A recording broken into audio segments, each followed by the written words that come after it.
Welcome to the Teaching Journeys podcast, hosted by Dave Roberts. Humanity possesses a unique skill, the ability to pass knowledge from one generation to the next. This podcast embraces that ability, offering learning opportunities through conversations with extraordinary guests. Dave aims to leave a positive mark on individuals around the world. So before you dive into today's episode, please share this podcast with your network, including friends, family, and colleagues. And please consider leaving a rating or review. Your support makes all the difference.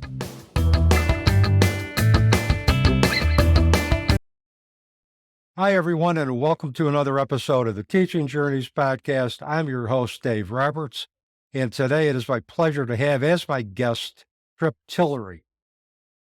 Tripp was born and raised in a suburb of Atlanta, Georgia. During his high school years, his parents divorced, after which Tripp lived with his mother, Susan. He graduated high school from Mount Perrin Christian School and attended Georgia College, where he completed a Bachelor of Science in Economics and met his future wife, Jessica. After college, Tripp entered the corporate world and worked in various roles of increasing responsibility for two organizations over 12 years. As he gained higher level experience, Tripp began to hope for a role that was more rewarding than simply maximizing profits, but nothing presented itself. Tripp had always been very close with his mother, right up until the day she suddenly passed away in August of 2022. Her death left Tripp shattered, wondering how he would move forward without his mother, mentor, best friend, and anchor. As an only child, Tripp was named executor of his mother's estate and was responsible for the myriad of administrative tasks during the devastating and emotional time of grieving her loss. His mother luckily left him with what she called her Dead Book, which provided instructions and relevant information for how to administrate her estate, removing some of the stress and burden and allowing Tripp to focus more on grieving. In 2023, with the goal of carrying on Susan's legacy of love, Tripp and his wife Jessica founded the Dead Book. Their mission is to help us plan for the inevitable and encourage society to talk about death more openly in hopes that we, and in turn our loved ones, are more prepared when our day comes. Tripp, welcome to the Teaching Journeys podcast. It is a pleasure having you on the show today. Thanks, Dave. It is a pleasure to be here. You were drudged up some emotions out of the gate there. Sorry. There is no need to apologize for emotion or tears.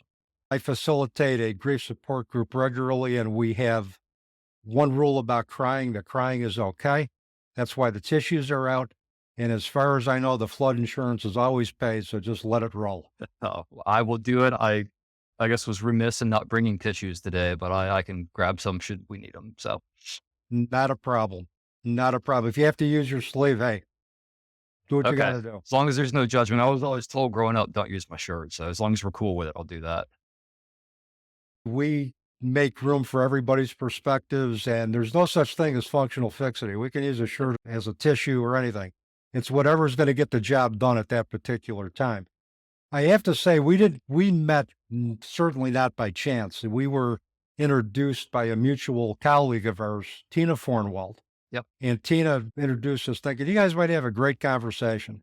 And during the pre-chat, you had me at Dead Book. I knew I was going to have you on the podcast the minute I saw Dead Book. And obviously, a lot of our discussion today is going to be focused around that. So, my first question for you is to please tell our listeners about the experiences that have shaped your life path and your life passions today. Oh, gosh. We touched on a major one, obviously, during the introduction, but actually a few of them really during the introduction. The first one was the divorce of my parents when I was in high school. You mentioned something in the introduction to the book you sent me about this grounded and rational world. I think that really, and it took years probably. I'm in my mid 30s now and I'm just starting to grapple with some of that baggage, but that was my first time kind of jumping over that precipice of everything's grounded and rational and orderly and makes sense to, oh shit, it's like, hey, this is my life's been kind of turned upside down. And what I thought I understood maybe isn't true. The next one being the death of my grandmother. I had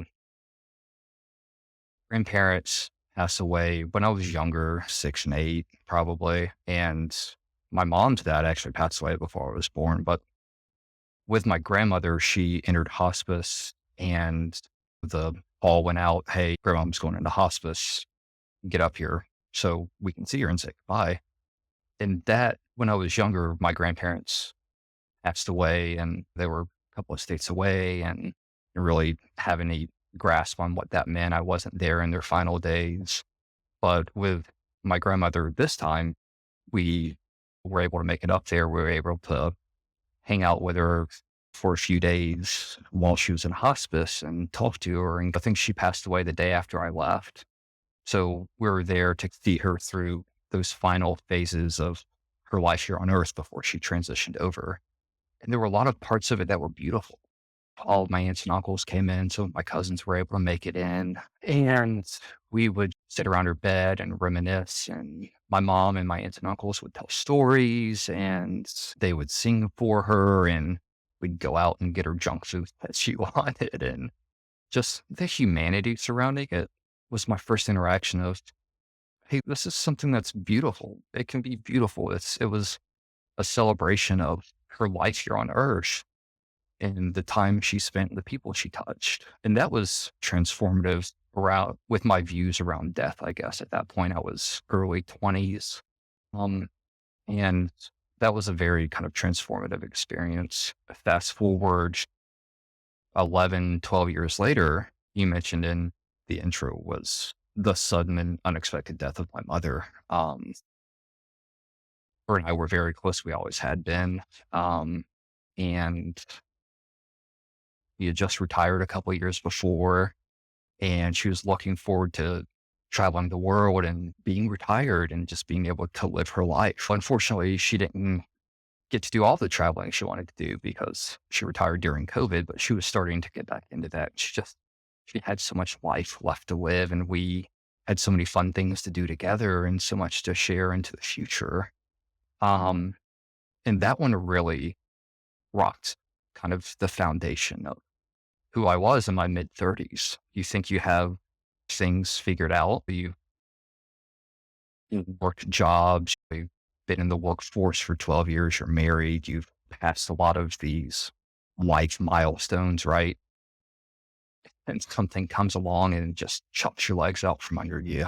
It was really a transformative experience, and it tore down who I was as a person. And I'm still picking up the box to this day, really.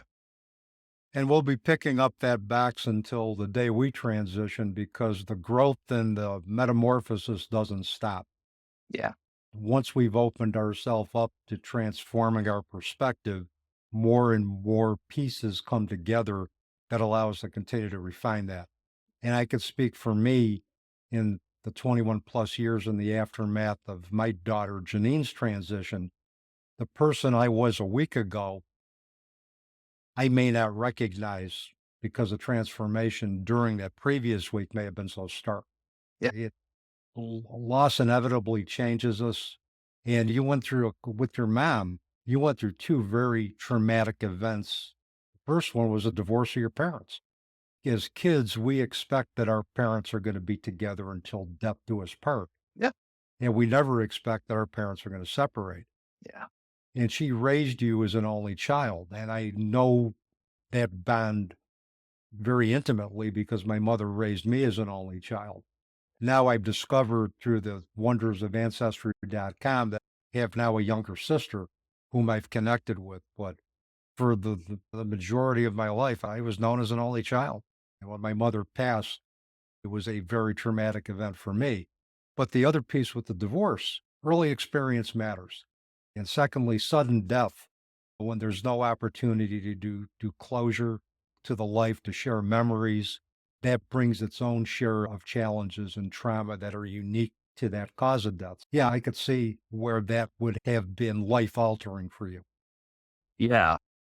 I guess we're in the unique position that we kind of share that. You were raised as an only child by your mother as well. And going back to your point about it's a constant fight, or it's a constant effort to pick up those pieces and rebuild yourself, that really resonates too.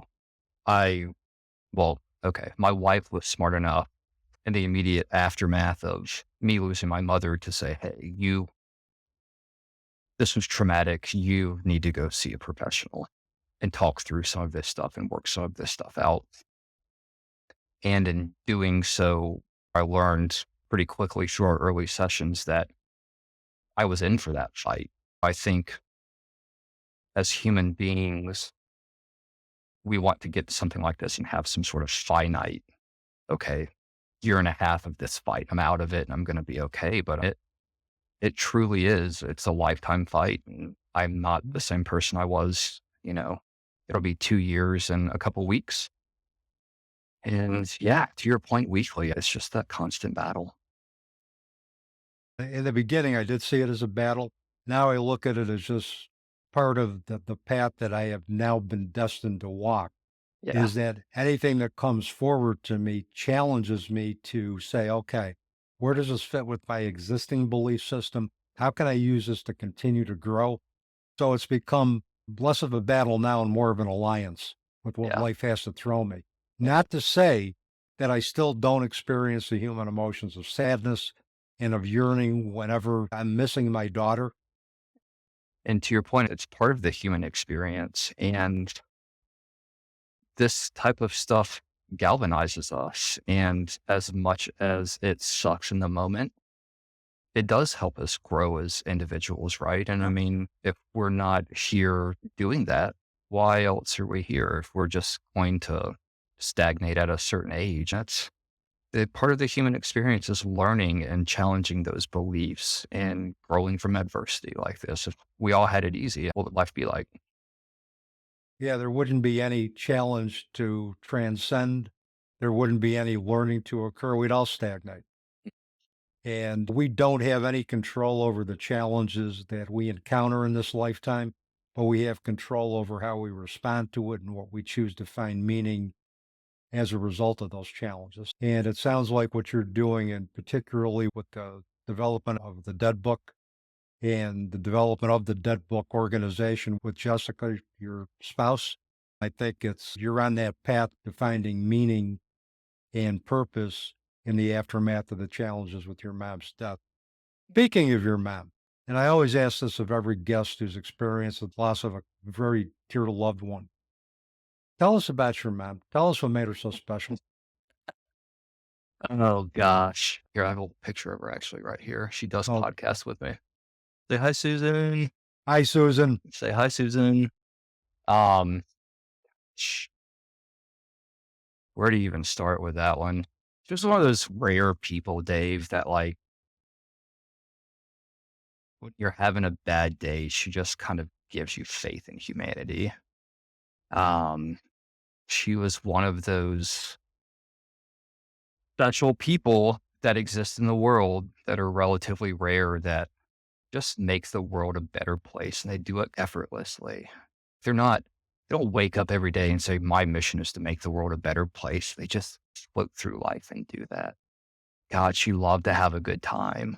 Loved to have a good time. Her laugh could light up a room. We were on a flight one time, and when my grandmother passed away, we would always go to we always went to my grandmother's house for Thanksgiving. And when she passed away, my mom called me the next year and she's like, hey, do you just want to start taking a trip every year? Like, let's just do something since we don't have that anymore, right? So we started taking a trip every year. And then when Jessica and I got married, Jessica would join us on those trips. So we were coming home from one of those trips and we were on the flight and they had these cool coffee mugs that they were serving coffee with on the flight. And we're drinking the coffee and my mom looks across the aisle at Jessica and I and she goes, these are really cool. We're like, yeah, they are. And she goes, Jessica, put them in your purse. But no, Mom, stop. She goes, just put them in your purse. It's fine.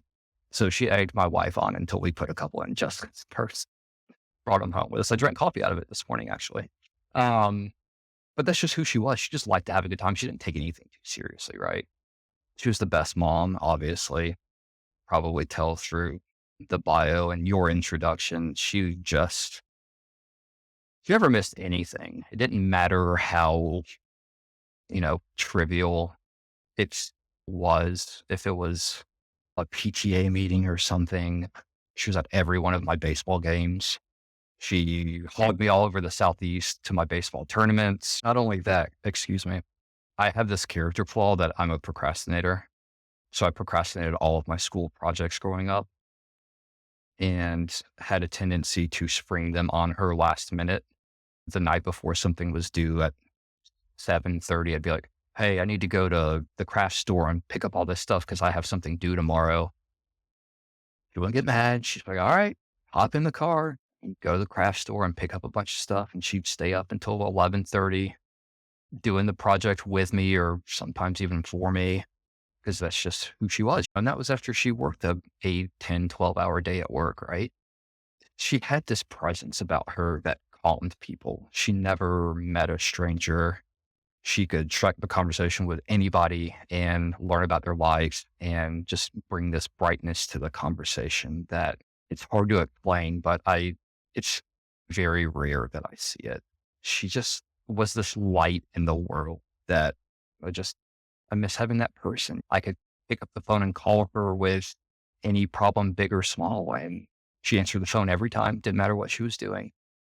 And she just had the most sage advice to give and just no matter the problem I was facing, just had the best advice and just put me at ease that everything was going to be okay and I was going to get through it. I can go on, but she was always there for her people. I heard stories even at her memorial service, and I knew of her before she passed away, of her helping people out during a hard time in their life, whether it be monetarily to pay bills or whether they were going through a divorce. A woman that she worked with for a long time just walked up and gave me the biggest hug and said, I want you to know that your mom helped me out a lot when I was going through the divorce with my husband. She was just that kind of person. We joked that she had an extra 8 to 10 hours in a day because she was just always checking up on her people. She was just always there. She was always doing something. She was alive in the world. It sounds like she's just very special. And my mother and your mother would have gotten along famously. There's a lot of alignment between what you described with your mom in terms of values, personality. It's all right there. Somehow in the great beyond, I hope they have connected and are listening to the conversations that their two sons are having. So I'm sure they are. And if they float any critiques down, I'll let you know too, by the way. So likewise, we'll touch base after. yeah, absolutely. So I understand your mom inspired the creation of the Dead Book, and I have a copy of it right here. It's like, here it is, if I can get it. I don't want to try to cover my face, but there it is right there, the Dead Book. So tell us about how she inspired its creation and what the Dead Book is designed to do. So when my grandmother passed away, my mother was the executor of her estate. I left out that my mother was successful in her career. She was always volunteering. So she was in finance. So she had a kind of a mind for that kind of stuff. So she was identified as the executor of my grandmother's estate. My grandmother lived in rural North Carolina. When she passed away, my mother was burning up the road 6 hours one way to North Carolina to administer my grandmother's estate. My grandmother was infamous for being a little bit of a pack rat, and it took her some traveling up there multiple times. On her weekend, she would leave Friday at 5 after work and drive 6 hours up there and just to battle to find some of this stuff. So the entire process took a toll on her. This period of months after all of that, she gave me a call one day and said, hey, come by the house. And I get there and she plops this book on the table and goes, this is my dead book. If anything happens to me, this has everything you're going to need. So immediately I'm like, okay, what's going on here? Do you need to tell me something? She goes, no, no, no, no. So she walks me through the book and everything, and I'm, begrudgingly doing it. I'm like, okay, we got 30 years to figure this out. I'll deal with all of this stuff later, right? But her being ever organized as she was, knew that whenever she passed away, I was going to be the one to have to deal with it. And she'd been through the administrative process before, and she knew how archaic and opaque and difficult it can be to navigate. So, being the planner that she was and being the loving, caring person that she was, she put this book together for me.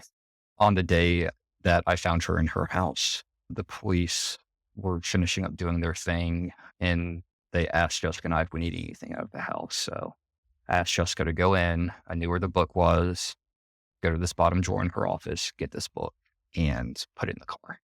And it was immensely helpful to me during grieving the sudden loss of my mother and my entire world collapsing around me and just fighting to get out of bed, to have that book with everything I needed to also do the administrative piece of being her executor. Because that starts almost immediately. And I would not have been in any position to start that process and do what I needed to do from a legal perspective had I not had basically her Executor for Dummies book, I guess. So months go by and, Jessica and I are going through all the administration piece, and we're sitting on our kitchen island, and Jessica just looks up at me and she says, hey, a good number of her friends, a couple of her siblings have asked about what was in this book because they needed to do their own planning. And we've talked to some other people that haven't had any planning and thought it was a great idea. And we did some kind of market research. And this book that she put together for me out of the love of a mother, we could help other people with her idea. So we decided to take the book that she made for me and dress it up a little bit and augment it here and there and put the Dead Book out into the world with the hopes of my mother inspiring others to plan and hopefully helping some folks out. Well, in that way too, with the Dead Book, your mother's legacy lives on through anybody who gets that book. Yep. But the other thing, you're absolutely right, because at the moment of somebody's death or transition or passing, however families or individuals conceive the last moment of life, you're right, you're in no position to really start thinking of the practical estate management details that need to be done. You're processing your own shock, you're processing your own disbelief. You're trying to wrap your head around at the finality of somebody's life. So having everything organized in one place, I think makes a great deal of sense. I think it also prevents families from engaging in those unnecessary conflicts about who's going to get which items, Oh gosh. who gets which part of the estate. And I think you have seen this, I'm sure, Tripp, and I have in the past, where families have just been torn apart because of over who's going to get whose things. Yep. And what they don't realize is when they themselves transition, they're not going to be able to take that material stuff with them.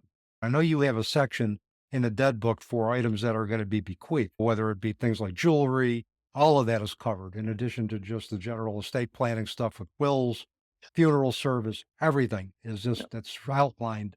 And I'm planning on using that for my own, to get everything together for myself. Yeah. And put it in one place to say to my son, here, when I start dancing in another dimension, here's what everything you need to take care of my estate, plan my funeral service is right there. Yeah. It takes, to your point, it just takes that unnecessary stress off of your family once you pass away. The stress of the actual administration and the legal aspects of it is one thing, but to your point, and this happened in Jessica's extended family, where someone passed away and the family members fought over something, an item, and caused a rift, and they didn't talk to each other for 3 years. No one You don't need that stress and strife when you're No. celebrating the life of someone who's just transitioned and left this world, right? Yeah, and another added benefit is having the conversation with your son while you're still here. Mm. Hey, these are my wishes. Do you have any questions about the book? Do you have any questions about my wishes that are here? Just to clarify things. When the time comes, he's set. He's ready to go. He can just almost go on autopilot while he's celebrating your life and grieving your loss that you're no longer here. The other thing too, Tripp, is that not only is the executor dealing with his, her, their own grief, they're dealing with the rest of the family members' grief as well too, because everybody's looking to that executor for direction. Mm. They're looking to the executor for comfort. And having everything pre-planned and in one place, you're right, takes the stress. So it allows that individual to grieve while they're doing final arrangements and doing final disposition of estate matters. Yeah, obviously the most immediate and pressing item is the memorial service celebration of life. And that can be full of potential pitfalls, particularly from a financial perspective. That can get expensive fast if you don't know what you're getting into. But yeah, that's another thing. Just having the final funeral wishes laid out, you just walk in there, say, I want this, this, and this. You're executing your loved one's wishes. And it takes all of the stress out of that. I was thinking just because sometimes I have a warped sense of humor, it'll come out in certain situations. One of the things I thought about having my son do, if I were going to have a funeral service, is to recreate. I don't know if you've ever heard of the movie The Big Chill. No. It was way before your time, but you could probably find it on some streaming service. But it's about a group of guys that go to their best friend's funeral. In a funeral service, there's a funeral procession, and in the background, the Rolling Stones song, You Can't Always Get What You Want, is playing. Yeah. And I was thinking that I might ask my son if he's up to recreating that scene of The Big Chill for me. But he'll probably look at me as if I got two heads, but just to get a reaction out of him. Yeah. That's funny you say that. My mother joked for years, probably the better part of a decade, that she wanted a Viking funeral. She wanted us to put her remains in a wooden boat and push it out to sea and shoot flaming arrows at it and have a keg on the beach and have a party. And she said that for years and years and years. And she said, I'll leave you enough money to bail yourself out of jail because it's a felony. But if that's what you want, I'll do it. Right. Didn't make it into the will. She had other wishes, but it was funny to joke about for a while. And as we're talking about, one of the goals of the Dead Book is to become, you and Jessica want people to become more comfortable talking about death. If you take a look at this conversation, we're smiling, we're joking a little bit, we're laughing. So we're, I think, approaching a very difficult topic, and we're not disrespecting it, but we're just making it easier to talk about. Sure. Why do so many people, from your perspective, in our society have so much difficulty talking about an event that we're not going to be able to avoid in this lifetime? I don't know. That could be an entirely separate podcast. My personal take on it is that people are scared to face their own mortality, especially in Western society, the US in particular. My generation, and I think your generation, we were raised, you have no weaknesses, show no weaknesses. You have to be the best. You have to drive. You have to be better than everyone. You have to accomplish X to be successful in life. I think having that ingrained in us to not show any weakness prevents us from facing down our own mortality, because in a way that's somehow a weakness that we're going to die at some point. That's my take on it. Honestly, it would take a room full of professionals and they probably would never agree, but just the weakness of facing your own mortality and the uncertainty of what comes next. And I think it just scares the shit out of people and they don't want to talk about it. Yeah, I think that's a pretty accurate take. And it's like talking about death isn't going to make you dead. It's just, but it's in my death, dying, and bereavement class, I tell my students, my goal is to get you to become comfortable talking about a topic that a lot of people aren't comfortable talking about. Yeah. And in order for me to do that, I need to tell them about my own history. I need to set the stage for that. But once we begin talking about it, they realize that it's not as fearful as they've made it out to be. Yeah. It's something that they realize is a part of life.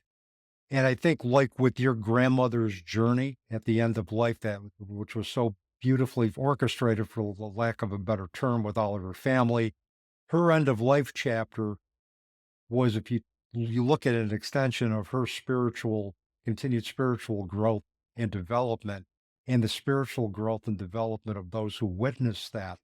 So that, in a sense, the end of life became a spiritual event in and of itself.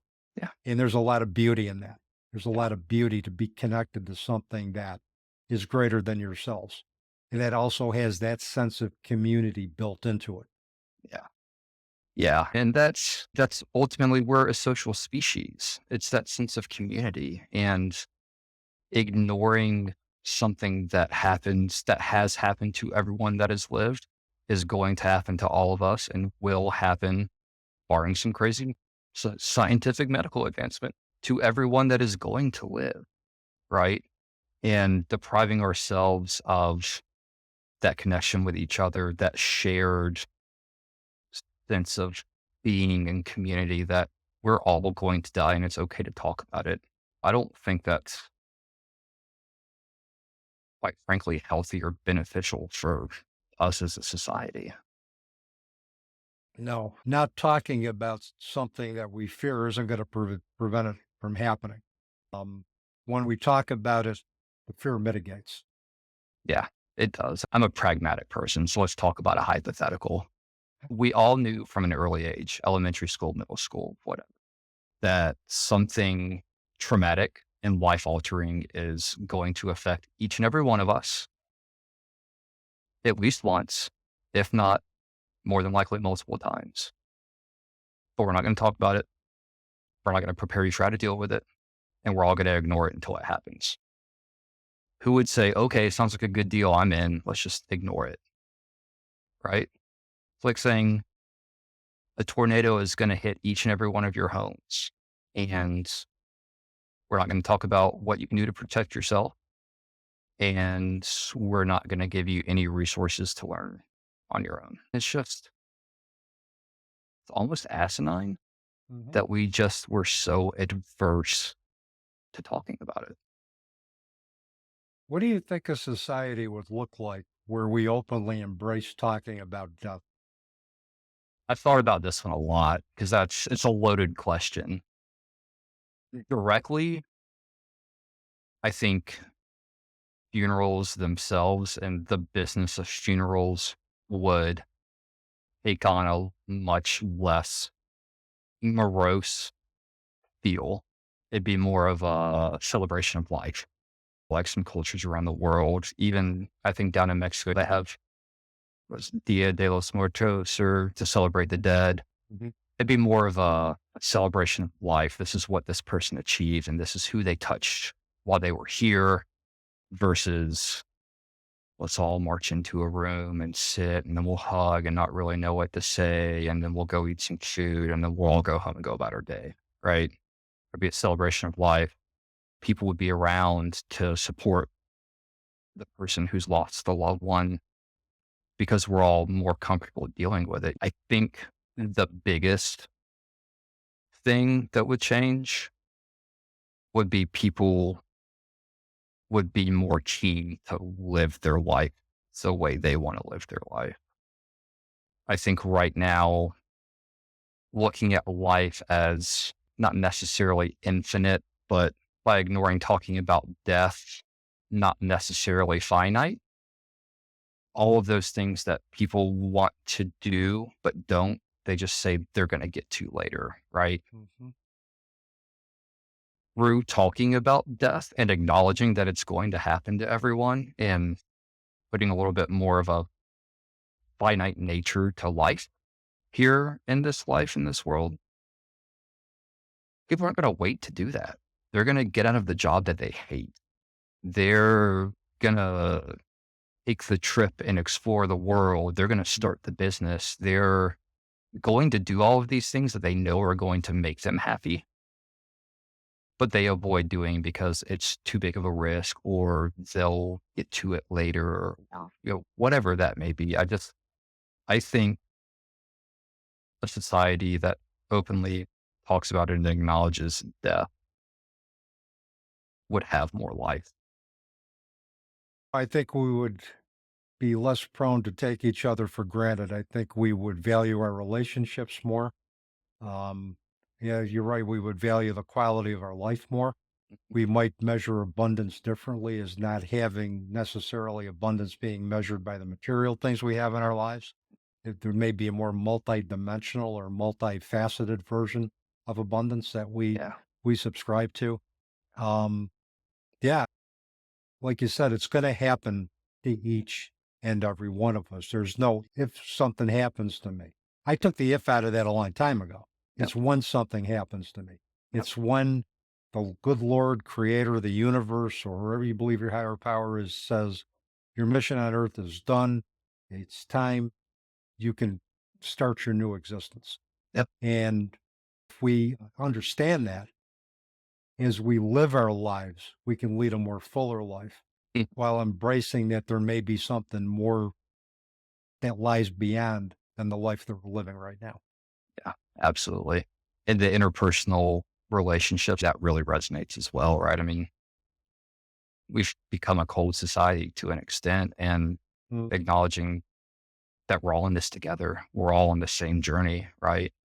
Let's be nice to each other. I mean, it's not that hard. No, it isn't. I mean, regardless of who you love, regardless of your cultural background, your ethnic background, religious background, we are drawn together. We are tied together by a single thread, and that's shared DNA. And if we can understand that it's shared values and that we all share the same DNA in the process, Yeah, the world might be a more tolerant place. We may be more tolerant of each other's beliefs and perspectives. I agree with you wholeheartedly. So tell me, what tools or resources do you and Jessica share with others to help them try to balance grief and loss with everything else that comes with administering an estate? So tell me what the Dead Book offers to those individuals that seek your services. Sure. You touched on one earlier, that the standard estate planning process that exists today of a will or a trust, just a few legal documents stashed somewhere. We augment that by, we've touched on a lot of them, funeral wishes, sets and liabilities laid out in a central place so that the executor has a good framework of where to start that process. Items to bequeath, expanding the tools and resources available to the executor once their loved one passes away so that they can more effectively navigate that on the back end and deal with the grief and the trauma, right? And begin to rebuild themselves, like we talked about earlier. As we continue to grow, we hope to offer additional resources, whether it be through articles, data specific resources, whatever it may be, to assist everyone in completing their planning journey. Beyond that, we hope to be able to connect people with lawyers in their area if they choose to go that route with their planning so that they can have a person to talk to. Connect them with grief therapists in their local area. Sorry, my dog. Hi. Hey, your dog can join the frame if he wants. You want to say hi? Say hi. What's your name? This is Rigby, everyone. Rigby. She's my baby girl. Oh, she's beautiful. Thank you. We want to be a resource for not only the administrative piece of death, but also the emotional piece of it as well. We're working that way. We don't have the resources to be able to accomplish it right now, but as we continue to grow, we're going to begin to implement these additional phases so that we can expand our offerings to a more holistic approach, if you will. Yeah, I think the goals that you and Jessica have in mind for expanding the Dead Book, I was thinking lawyer referrals and referrals to other agencies that deal with death and dying and other individuals that deal with death and dying. It sounds like you and Jessica are on the right track, and I sure wish you well in your journey to reach those objectives. So Yeah, we appreciate it. It's starting a company is difficult. A little bit of encouragement goes a long way with us. It helps us get through those difficult days. So we appreciate it. well, your intentions are pure, your heart's in the right place, and I guess I'm going to steal a line from the Field of Dreams: "Build it, and they will come." Yep. It worked in the movie. So we will see. We'll see what happens. So we've already stated that intention. Did you hear us, universe? We stated the intention. They're building it. Let everybody that needs those services come to avail themselves of them. So, Tripp, if you're going to leave our listeners, our audience, with one thing today, what would that be? We hit on it a few minutes ago, but you are going to die at some point. It's okay to talk about it. That's it. You're going to die. We're all going to die. Live your life. Take that trip. Be nice to people. That's it. That is sage advice. It's direct, but that's it. That's the best kind of advice. You mince no words, and the impact of the message hits home. Yep. So my last question, tell our audience, tell our listeners what the best way to get in touch with you and Jessica, how they can find out more about your services, how they could purchase a copy of the Dead Book. Sure. What's the best way for them to do that? We are on LinkedIn. We are on Instagram and TikTok. Instagram and TikTok, our content is based around us telling our story and our experience, and also some resources and other folks that we bring into the mix, and just our wider mission to talk about death. Our website is thedeadbook.co. You can learn more about our story there. There's a few resources, and the book is available for purchase both on our site and on TikTok. Drop us a message on Instagram, drop us a message on TikTok. Just contact us on the website. We'd love to hear from you. Thank you, Tripp, and thank you for being a valuable guest contributor today on the Teaching Journeys podcast. I had a blast talking with you about death today. Thank you for having me. I have also had a blast, and thank you for doing what you do. It's an incredible mission. Thank you. And you and Jessica are on an incredible mission too. And I thank you, and I know my audience will thank you for what you do as well. That is a wrap on another episode of the Teaching Journeys podcast. I'm your host, Dave Roberts, wishing you peace. Bye, everyone.